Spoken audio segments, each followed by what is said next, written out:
I have been fine-tuning this build for days on days on days. I've been traveling the world a little bit. When I got back from Thailand, I got this build started, and I got it pretty optimized, I thought, but it wasn't optimized as it turned out. Went to Mexico, traveled a little bit, came back. Been working on fine-tuning this, figuring out the balance between damage and defense, which is all ARPGs. So what I'm showing here, of course, is just a tier 4 Julra, because every proper build in Last Epoch needs to be able to run a tier 4 Julra. Of course, you change timelines right as the clock dial is about to hit 11 o'clock. And then you dodge the Void Ground, you dodge the sort of blue wedge that she does, and then you dodge the Maven style attack by simply changing timeline again with the letter D. That's how you do Julra. And of course, right there, as you can see, I got quite a bit of damage out of this. Fire Pen, crit. This is a crit build. It gets some nearly 100% crit, despite the fact that it doesn't sheet that much. And I'll show you why. At the end, I'm going to go through all of the details, the nuances. Now, what I'm doing right here is just showing a 600 corruption plus regular monolith. I'm just going to run around here. Now, we have auto cast with the numlock trick, where you use numlock to activate auto cast on the smoke bomb. And then we have Dark Quiver, which gives us not only more damage as usual, but gives us more LE damage based on the tree. And then, of course, Swift, which is a movement skill, combined with just like dodge roll. You get double movement skills, which is nice. And then Heartseeker is the main skill. And again, this is crit fire-based, Dragon Song. This build could be better with the right gear. A lot of my gear is only 4 affix items. It could be 5 affixes if I seal them, some of the Exalted. There's a few affixes that could be replaced in a perfect world. But fine-tuning it, this got a setup going where you have just enough balance of defense and offense.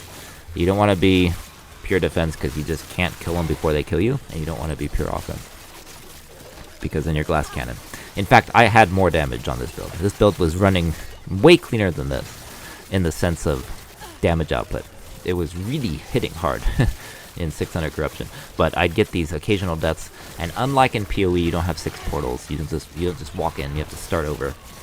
So the death penalty in Last Epoch is you have to start the whole fight over, be it an echo or a boss fight, which is part of why you just don't want to die. It's bad to die. Now, I use some setups that are different than the traditional setups. I was inspired in a sense by other builds, as I always do. I look up other builds and I see, what are you doing? And what can I do to make it different or better? And I changed out the belt, and I changed out the relic, and I changed up a few other setups. At the end, I'm going to go over that. Right now, I'm just showing, hey, what does this feel like on a 600 corruption? I think this could run 700 something corruption. I could just push it at this point. I've got a shit ton of Harbinger needles, so there's no reason not to just push it. Because my big thing here was I was trying to farm Harbingers so that I could get in there and really make sure I could cleanly beat Aberroth. Now, it's not Uber Aberroth, but it is Aberroth. I feel like to really farm post-endgame content like Uber Aberroth, you just need to have block. Like, block is just so good in Last Epoch, and as an archer build, you don't have access to shields. What I'm showing here, of course, is 600 Corruption, the boss fight of this monolith, with the actual Harbinger. Now, oftentimes it's better when you're trying to get just eyes for Aberroth. You want to farm like 300 to 400 Corruption because it's easier. When you get over 500 Corruption, it gets a little harder. It slows you down. It also is higher risk. But, of course, the higher the Corruption, the better the chance to get the eyes. The eyes to run Aberroth fight, of course. This is not that bad a boss fight if you know the mechanics, because you can just kind of go in a circle and avoid the fire stuff they throw at you, see?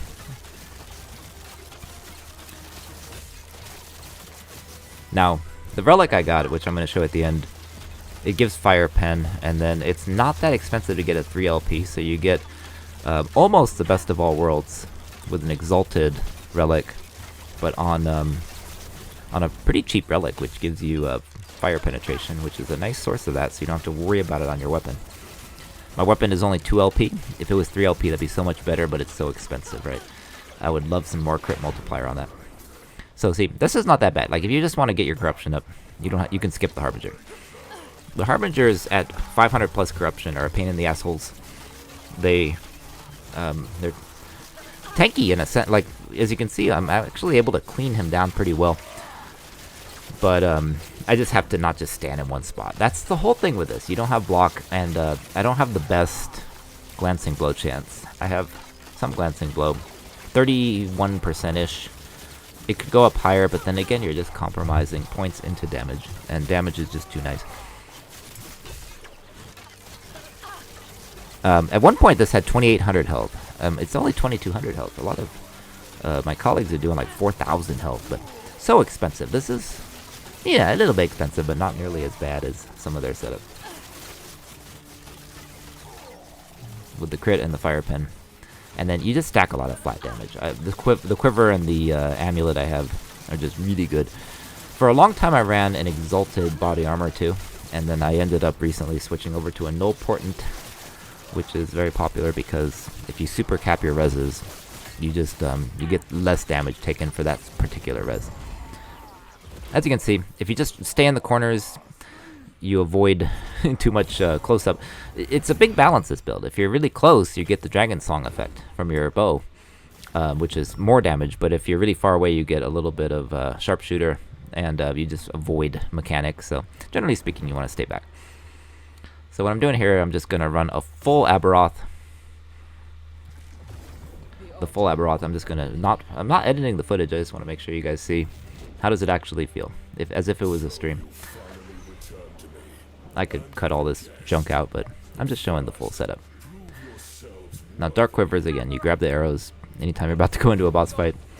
And these guys are not too bad. You just have to watch like that. The orange line. You want to avoid that because it's a powerful hit that they do. Nice thing with Last Epoch, though, the mechanics, they kind of show on the screen. You can predict them. I got my dodge chance up recently. Again, I had like 28, it was 2,800 at one point. It basically staggered around 2,400 to 2,600 life. But you want to have a little bit of ward. See my ward? When I drink potions, you get ward. That's from my belt. Strand of Souls, very nice. Again, with enough money invested, this build could be even better. But I'm a merchant skill player, so I don't like to farm for my gear. I do a little bit, but I don't like too much. I like to just buy it and then finish crafting it. So here's Aberroth himself. Here's the most important part of the fight. You have to stay away of the darkness, wail on him. As soon as that goes away, boom, you get behind him and you run, and you stay behind him. That's really the most important part of regular Aberroth. If you dodge that, you're pretty much set now. Now we're just dodging orbs. We're just dodging his flail and his tackles, and then that, and then the pizzas they call it. Pizza wedges. Avoid the pizza wedges. Avoid the beams. Avoid the flail. Avoid the shockwaves. You can just literally avoid shit on the screen in real time, and this fight's not too bad. Avoid the orbs. Sometimes you get hit, but if you have enough ability to tank it, you can tank a little bit if you have some defenses. Right now I was kind of annoyed because as I was running this, I was like, shit, it's going fine, but I ran out of potions. So right now I'm just looking for potions. But generally speaking, the most important part is when he has the channeling thing around him. Wail on him. As soon as it goes away, get behind him. Very important.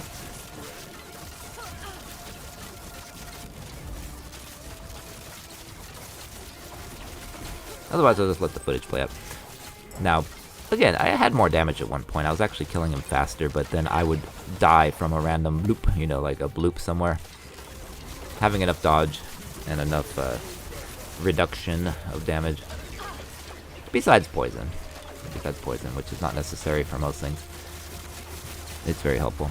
And then it's just, what's nice about this build, you can stand back and attack them. You don't have to be right in their face. You get better benefit if you are. But you don't have to be right in their face. You can get out of the way and still attack them. And then you have 2 movement skills to get out of the way real quick. When I see that, I just run to the opposite side. He's doing some kind of channeling thing right now. There he goes. Okay, get out of the way of that. And then the beam will form, so you want to get behind it. Now that he's doing the beam, you can get behind him, get quite a chunk of damage. Now he's doing this move again. Again, do that. As soon as it goes away, get behind him and dodge the big massive circle that forms around him. Now he has limited space, which is just a nuisance. When he gets to 20% health, you gotta dodge the pizzas. And if you dodge the mechanics, then it's just a matter of having enough damage. And that was a big part of this setup. I had defense or I had damage, but I needed to find the sweet spot of both, which is why I'm posting this video now, so you can be inspired by it possibly, and see, hey, this is fun. If I was running 300 corruption, just echoes, this shit's strong as hell.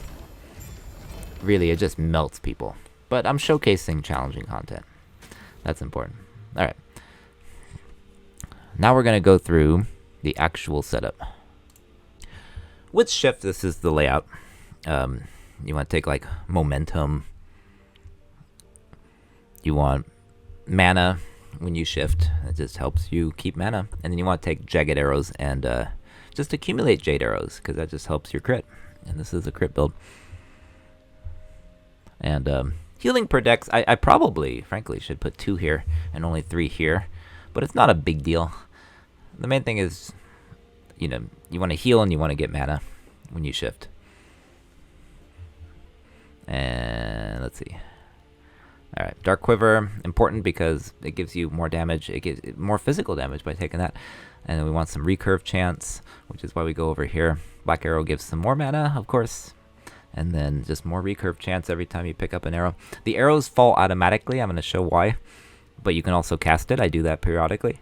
More damage. Health, flat health. More black arrows. And then right here, more LE damage. 90% plus the 100% of the skill itself. See? That's what it does. So 190% LE damage. Nice. And then, let's see. Is it over on this side? Yeah. This is where we get just arrows falling randomly. So you can pick them up periodically without casting constantly, especially in big mobs. Otherwise, boss fights right before you throw the arrows in the air and pick them up. Yep, so that's that. Next up will be that quick draw. I'm just going through Smoke Bomb now. Smoke Bomb, you know, bleed area. Now let's see, what's this?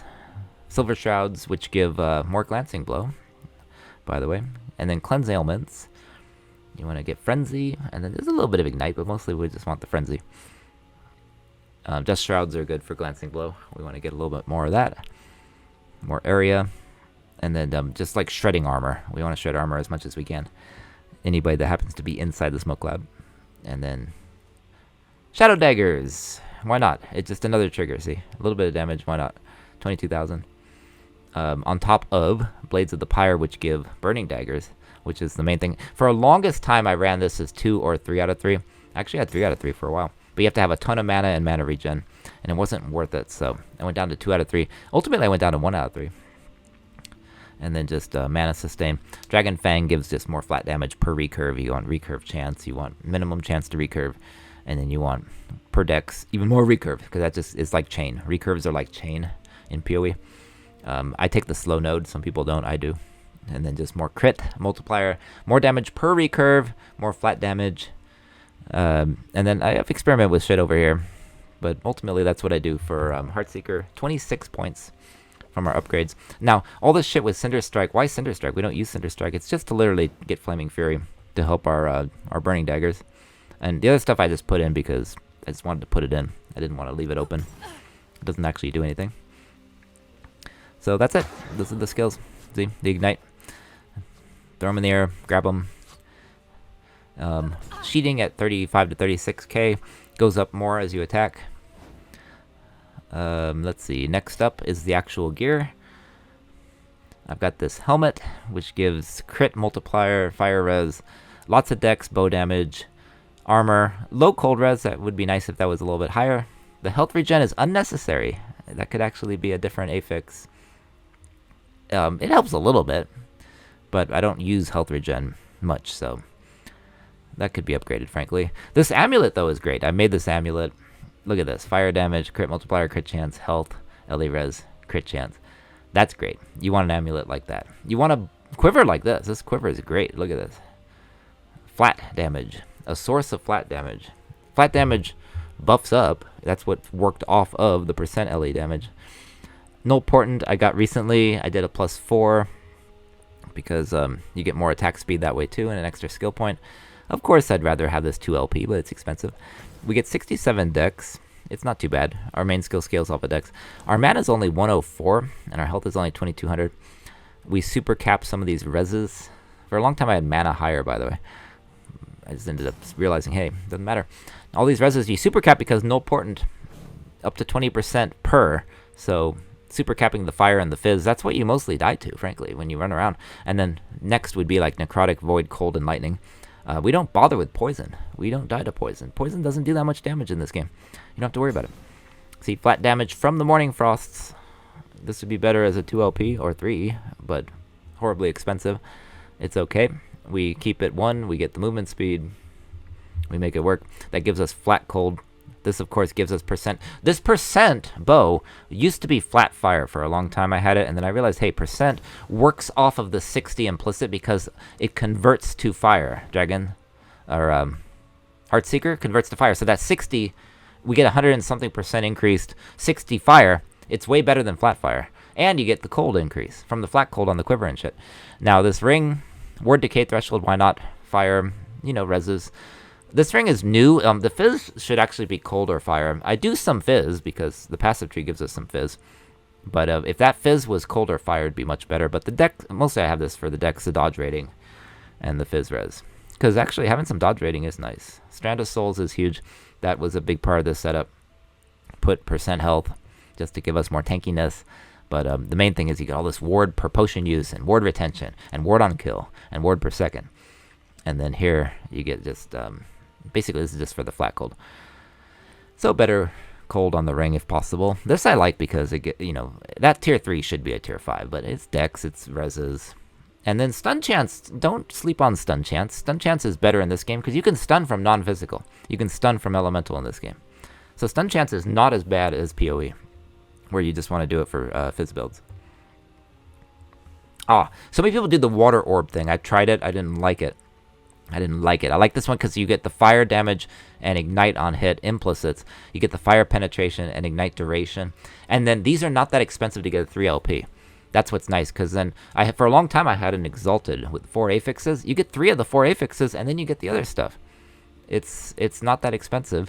Throne of Ambition is of course used by most Heartseeker builds for obvious reasons. We grab some percent life. We grab some cold res. We just get our reses super capped because of the Null Portent effect. We get our Void up to 75. In a perfect world, that'd be like 90, of course, because sometimes Void damage does kill you. Sometimes Necrotic does, too. Poison never does. I never died of Poison. And then I grab these for literally just bow crit chance, just stacking my bow crit, because I had it on my ring and I had to lose it. I've had it on my gloves. I've had it all over the place, just trying to get my crit up. Sometimes you have to sacrifice it for the right gear, right? But it's okay because our crit does get very close to 100% because of our passive tree. We stack it on hit, and I'm going to show that shortly. Now, of course, right here is where I'm going through my blessings. Mostly grab a bunch, you know, the bow shard drop rate and stuff doesn't matter, but we grab like reses just to get our reses super cap, lightning and cold. You know, it'd be nice not to have to do that, but it cuts it away from having to do it on your gear. Shred Fire res is huge. That's actually incredibly powerful when you do a lot of fire. This is the most important. Grand Survival of Might. Don't overlook this. You have to have this crit strike avoidance because between that and my passive tree, we get 100% crit strike avoidance. You don't have to worry about mitigating crits. You have a 100% chance to avoid crits. Therefore, you cannot be crit. Huge defensive layer. Mandatory. Some of this stuff is like, this is optional. That's mandatory. You have to hit that because you don't have block. You know, a good Last Epoch build will build on block and dodge. This one has some armor and dodge. It has just a little bit of armor, dodge, and glancing blow, but you gotta avoid crits. That's just 100% necessary. And then let's see. I think that's most of the blessings. I'm just kind of hovering to make sure. Next step, of course, is the passive tree itself, and this will all be in the link below. But you know, we take these guys because of obvious reasons: dex, attack speed, And then there's where a little source of fizz. A lot of people take this dodge and parry. I don't bother. I did for a long time. It just takes away from damage. Agility 4 out of 5. You know, at level 100 maybe I'll turn that into 5 out of 5 because it gives more damage. That's huge. This would be nice, a little bit more crit, but it's not necessary. 5 out of 5 here for sure because of the crit multi. This is nice because it gives some leech. This is nice sharpshooter. You gotta have at least a 1-point wonder in that. For a long time I had elemental arrows. I got rid of them. They aren't as good. They only work at the beginning. Sniper's Gambit is just, you take a little more damage, but it's worth it for the extra damage. Barrage of Pain, this is how you get your crit up. This is mandatory 5 out of 5. Because you get per attack 15%. It just builds it up to basically 100%. It's 60 plus, 15, 15, 50, 50. It just builds up. And then of course the end pieces here, necessary because of more recurve chance and so on. And then we take some other things. We take Missile Mastery. I just like it because of the armor shred and the bow damage. But that armor shred is nice. I just take them all. Concentration, a lot of people cap this. You'll get more damage when you're not hit, and you'll get less damage when you're hit. So it's like a trade-off. You want some, but maybe not max. You want to hit the 4-point bonus here because of less damage, 10%. While you have the concentration, of course, when you're hit, you lose it for a while. The stack and decks. Glancing Blow, I put that there from Blade Dancer. I took this forever. This I just added recently, but it's nice because you get that endurance threshold based on your max health. It was really nice when I had 2,800 health. I think if I got a little bit more health, it'd be even better. But it does take your endurance and kick it up. I think having a little more flat endurance on the ring would be nice. That's what I used to use. Got rid of it. But anyway, this is the setup. It can take out, as you can tell, 600 corruption, and it can take out Aberroth.